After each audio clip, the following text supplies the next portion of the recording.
Welcome to Living History UK, and this is the 24-hour ration. The 24-hour ration pack was introduced to the British Army in 1943. It was the result of a number of years of trials, and it came in two varieties. First of all, the assault ration. This fitted inside the smaller of the two mess tins and contained exactly the same contents as the other ration pack, which is the standard 24-hour ration pack. This particular one would fit in the larger mess tin. Now it's time for a statistic, and one which will probably shock many of you. The number of calories inside this ration pack was over 4,000 calories. And of course, that was to sustain one man for just 24 hours. But of course, the soldier needed that many calories inside his body. He was on average burning through nearly 4,500 calories a day.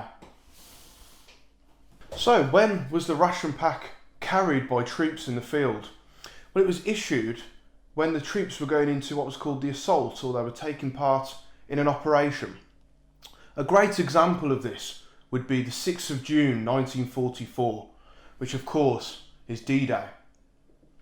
The troops would have been issued with these two 24-hour ration packs, the assault and the standard 24-hour ration pack. So, the 24-hour ration packs were the result of numerous years' work and research, and after a number of field trials, it was decided that these ration packs were the ones which would come into use with the British Army. Now, the reason why this came about was because at the start of the war, British troops were relying on what was known as centralised messing, which was field kitchens. And the British Army very quickly realised that if they were to invade northern France or mainland Europe, they would need a form of ration pack which the troops could use in the attack and be self-sufficient on the ground. The 24-hour ration pack was only designed for troops to carry whilst they were on an active operation or going into what was known as the assault. Now, a perfect example of this would be troops jumping into Arnhem during Operation Market Garden, or troops landing on the beaches on D-Day. The box itself is a card box. It's coated in paraffin wax, and it's got what's called a lasso band around the sides, holding the two halves of it together.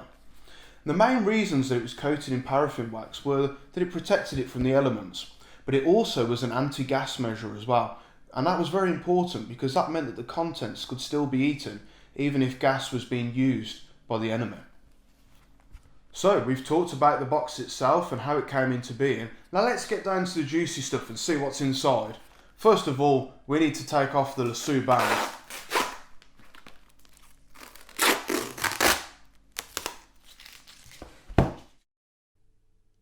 Now it's time to look inside and see what contents are lurking within. Removing the lid, we are first greeted with an instruction pamphlet. This details everything that is contained within the ration box and also offers a suggested menu of what to have for breakfast and supper. On the rear of the pamphlet, we will see some notes on how to prepare the meals and also some further notes and tips on how the ration should best be utilised. You will also see that it also offers you the option to eat the dehydrated meat block and the oatmeal blocks dry, but it does say you have to eat them slowly, chew them well, and drink some water at the same time or soon after. Now the next item out of the box, no, it isn't tracing paper or greaseproof paper, it's actually toilet paper, and you get 4 sheets of this. It's very similar to medicated toilet paper. I don't fancy having a go with it though, if I'm honest. Now the items we can see on the top here is obviously the salt packet, which contains about 1.5 teaspoons of salt. We can also see some boiled sweets. You get quite a lot of these, and it's very important to note that these are actually non-thirst producing sweets. It's all about keeping the body hydrated and fed. These are very tasty sweets though, I do like them. Lovely aniseed flavour. Oh, next out we've got the meat extract cubes. They make a lovely cup of bovril. Nice hearty warming drink.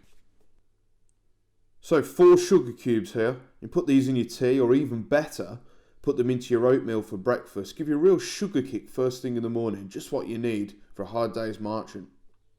So next up, we've got a couple more boiled sweets coming out. Plenty of them in the box to keep me going. And then next is the dehydrated meat block. Now this was typically beef or lamb.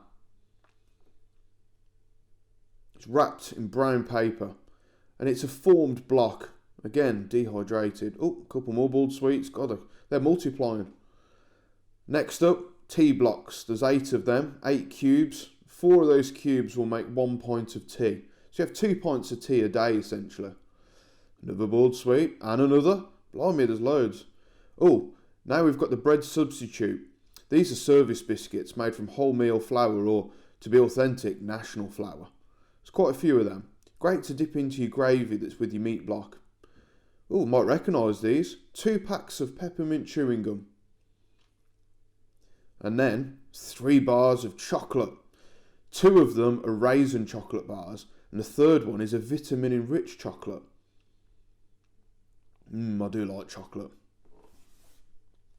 Now the final items to come out are 2 oatmeal blocks, which are essentially like flapjacks. When you turn them into porridge for your breakfast in the morning, they're really nice, they are. And that's the contents all laid out and complete. It was purposefully designed that the box for the 24-hour ration would fit purposefully into the large mess tin. It also came with this, which is a foldable cooker with 3 legs, which folds flat. Really handy. Excellent bit of kit, to be honest. Okay, we're going to give the meat block a go now. So we take it out of its wrapping and then we crumble it into the mess tin. Make sure you get all those lumps out. There's nothing worse than a lumpy gravy.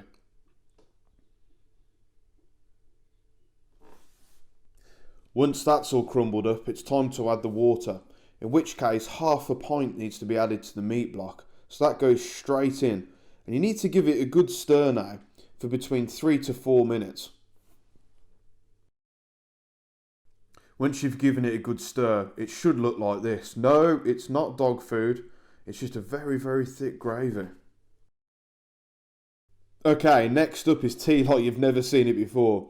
These are in cubes, and they take some breaking up. So you need to put 4 cubes into a mess tin here, and that will make 1 pint of tea. So you need to grind them up, put them into the mess tin, and then you need to add your water.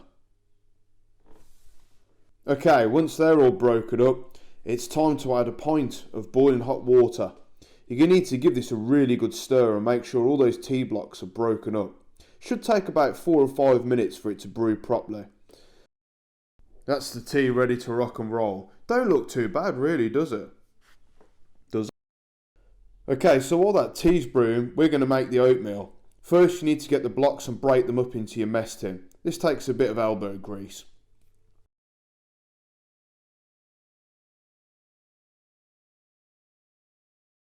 Once the oatmeal blocks are broken up, you need to add half a pint of boiling water and give it a good stir. You need to do this for about 3 to 4 minutes, and if you want it, you can pop a couple of the sugar cubes in to sweeten it up. Now, it is down to personal preference, but if you want to, you can add some salt to this as well. But I'm not a fan of salt in my porridge, so I'll leave that one out, thank you very much. Okay, so we've ground the meat block up. We've added half a pint of boiling hot water to it and stirred it for 4 minutes continuously. And this is what we've ended up with. It's like a really thick and lumpy gravy. It smells gorgeous though. It really does smell nice, and I am quite anxious about trying this. So we'll give it a go and we'll see how we fare.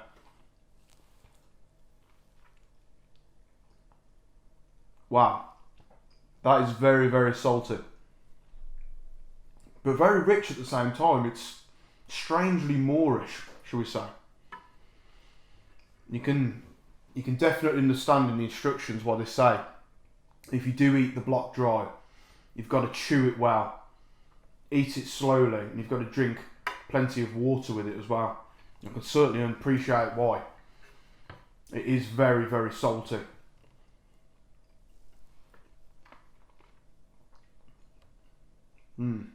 So, while we're just waiting for the porridge, let's try the tea out. I've got high hopes for this. Whoa. Now that is very, very sugary. That's like a 1940s energy drink, that is. Cripes. I see what they mean when they say it was 65% sugar. Whoa. Now I like sweet tea, but that is very sweet.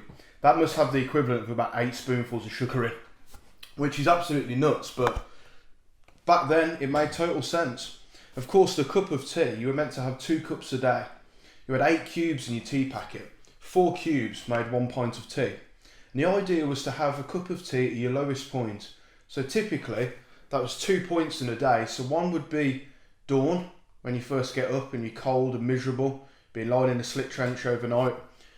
You have your World War II energy drink, as I call it, and that'll give you a bit of a pick-me-up for the morning. And coupled with the porridge, that'll give you a real sugar boost to see you through the day. Let's tuck into this now. So this is what we're working with. It's quite a watery kind of oats, but apparently it's very sweet, and it actually has golden syrup in as well. And I love golden syrup. So let's give it a bit of a whirl and see. That is beautiful. That is just like a form of ready break, or one of those sort of sachets you get, naming no brands of course.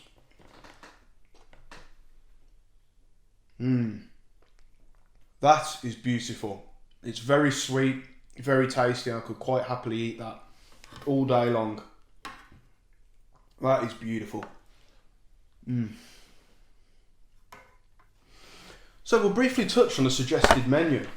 So for breakfast it says to have 2 oatmeal porridge blocks with 2 of these biscuits and half of the quantity of tea blocks provided.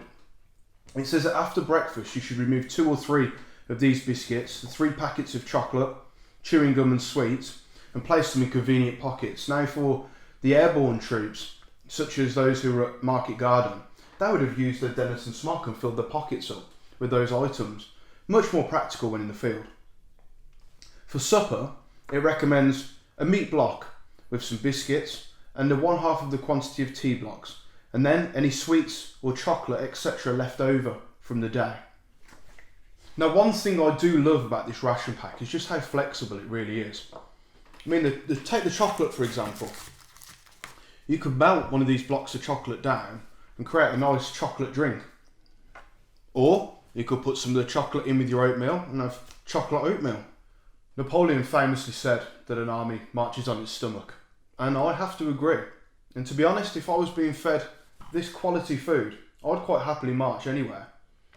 And that only leaves one thing to try out, and that's the toilet paper, but that isn't suitable for your viewing. So I'll let you know how I get on. Until next time, thank you very much for watching. Goodbye.